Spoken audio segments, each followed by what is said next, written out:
Hello friends, आज हम बात करेंगे वेदों की। ऋषि ने और उग्र शर्मा ने उन्होंने क्या किया था? वेदों का संकलन। क्या किया था? वेदों का संकलन। और इस समय में वर्चस्व किसका था? अगर हम वर्चस्व की बात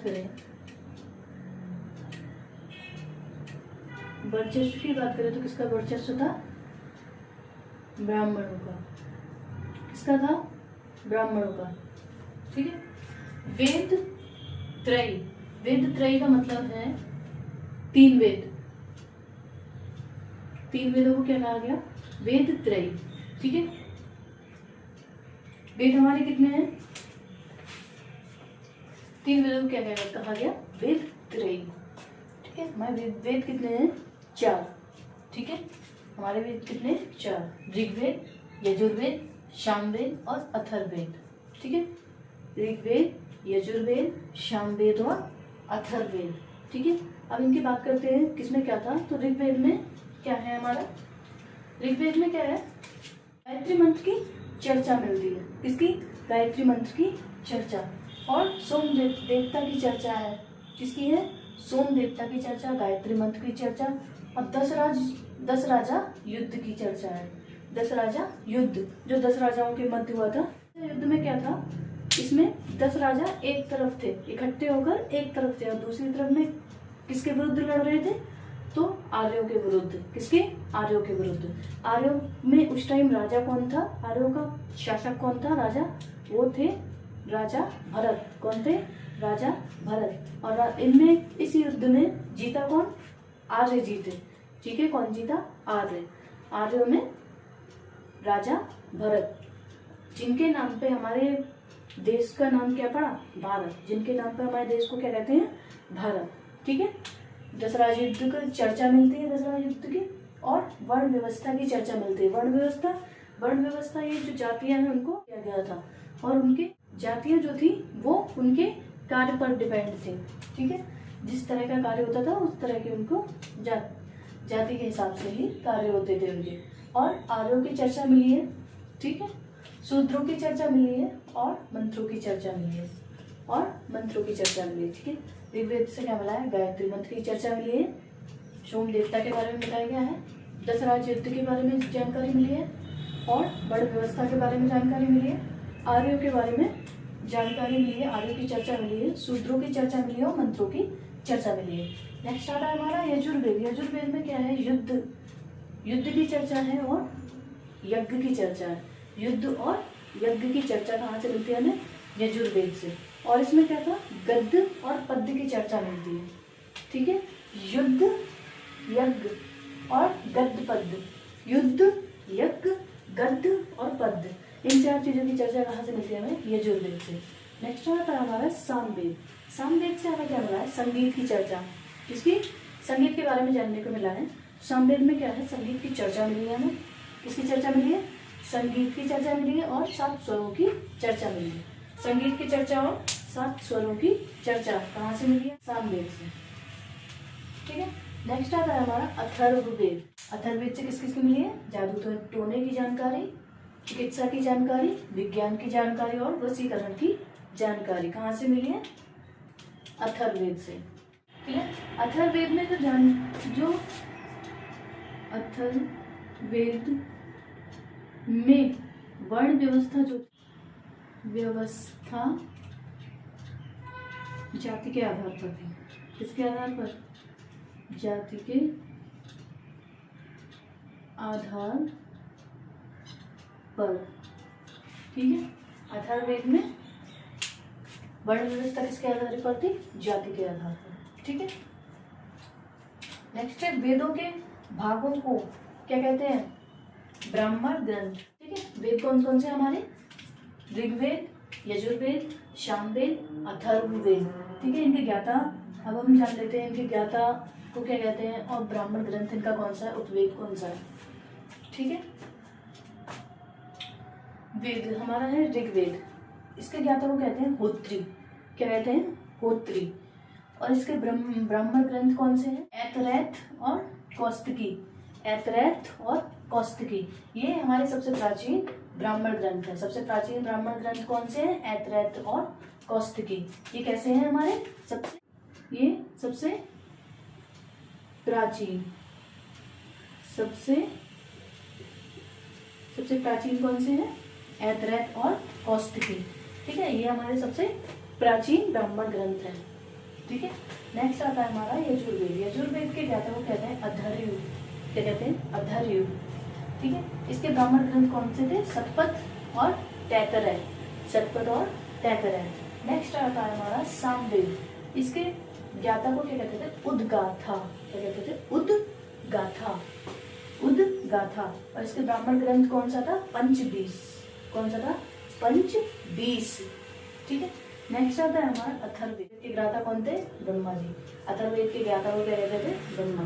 ठीक है, इसका ब्राह्मण ग्रंथ क्या था अथर्ववेद का? गोपथ। क्या था? गोपथ।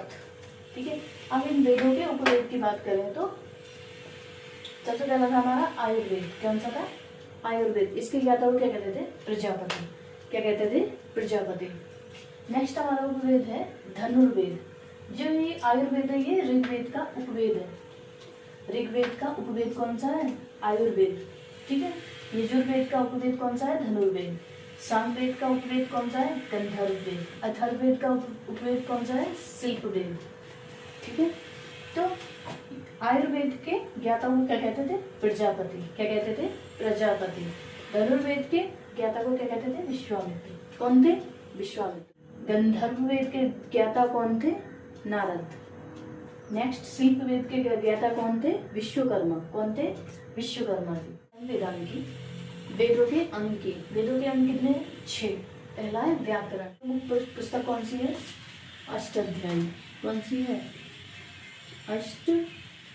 अष्टाध्यायी। इसके राइटर कौन थे? पाणिनि। कौन थे? पाणिनि। बृहद संहिता। इसके कौन थे राइटर? ब्राह्मी। कौन थे? ब्राह्मी। ठीक है, निरुक्त। ठीक है, निरुक्त का कौन थे? यास्क। कौन थे? यास्क। कौन थे? रचयिता। ठीक है, शिक्षा की बात करें तो शिक्षा जो है वो जीवन पर्यंत चलती रहती है। जीवन पर्यंत चलती रहती है। ठीक है, नेक्स्ट था कल्प। कल्प के कौन थे? गौतम ऋषि। कौन थे? गौतम ऋषि। इसके कल्प की रचना किसने की थी? गौतम ऋषि ने। ठीक है, नेक्स्ट छंद। नेक्स्ट है 6 पार्ट कौन क्या था? छंद। करते हैं हम पुराणों की। किसकी? पुराण की। पुराणों की संख्या कितनी है? पुराणों की संख्या कितनी है? 18। कितनी है? 18। ठीक है, इसके रचनाकार कौन थे? लाम ऋषि और कौन था? उग्र श्रवा। लाम ऋषि और उग्र श्रवा। कौन थे? राइटर, रचनाकार। कौन थे? रचनाकार। ठीक है, पुराण के रचनाकार कौन थे? लाम ऋषि और उग्र श्रवा। और पुराणों की संख्या कितनी है? 18। ठीक है, इसमें पुराणों में धार्मिक और ऐतिहासिक चर्चा मिली है। धार्मिक और ऐतिहासिक चर्चा मिली है और प्राचीन राजवंशों की चर्चा मिली है। प्राचीन राजवंशों के बारे में बताया गया है। ठीक है, इसको 5वां वेद कहते हैं। पुराण को क्या कहते हैं? 5वां वेद। और क्या कहते हैं इसको? वेदों का वेद। वेदों का वेद किसको कहते हैं? पुराण को। किसको कहते हैं? पुराण को। ठीक है, इसमें पुराण में बताया गया है कि महिलाओं और SC ST नीची जाति के लोगों को पढ़ने का अधिकार, शिक्षा का अधिकार नहीं था। किसका अधिकार नहीं था? शिक्षा का अधिकार। ठीक है,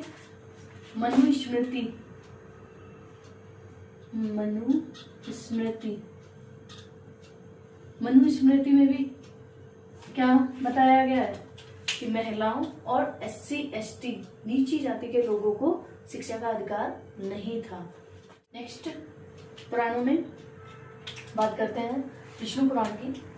विष्णु पुराण में मौर्य वंश की चर्चा मिली है। किसकी? मौर्य वंश की चर्चा मिली है, मौर्य वंश के बारे में बताया गया है। ठीक है। मत्स्य पुराण में सातवाहन वंश के बारे में बताया गया। मत्स्य पुराण में सातवाहन वंश के बारे में बताया गया है। और क्या बताया है इसमें? भगवान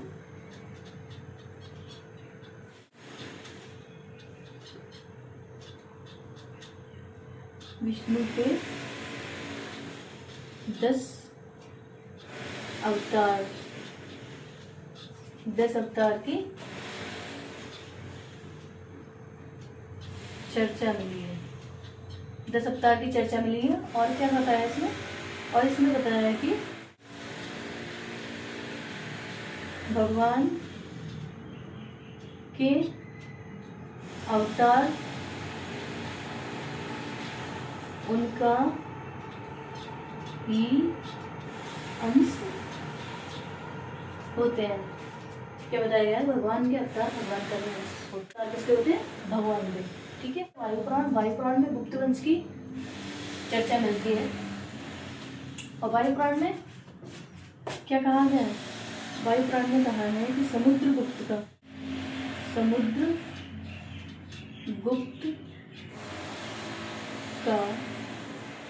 घोड़ा 3 समुद्रों का पानी पीता था। ठीक है। वायुपुराण में और क्या मिला है कि समुद्रगुप्त का जो घोड़ा था वो 3 समुद्रों का पानी पीता था। ये किसमें कहा गया है? वायुपुराण में। ठीक। नेक्स्ट बात करते हैं गुरु के समीप बैठकर दार्शनिक ज्ञान प्राप्त करना। ठीक है। उपनिषदों की संख्या कितनी है? तो ये है 108। कितनी है? 108, जिनमें से मात्र 13 को क्या है? मान्यता प्राप्त है। कितनों को मान्यता मिली है? 13 को। 108 में से 13 को ही मान्यता प्राप्त है। ठीक है। इसमें वर्चस्व किसका था? राजपूतों का। किसका वर्चस्व था? राजपूतों का। सबसे प्राचीन और सबसे बड़ा सबसे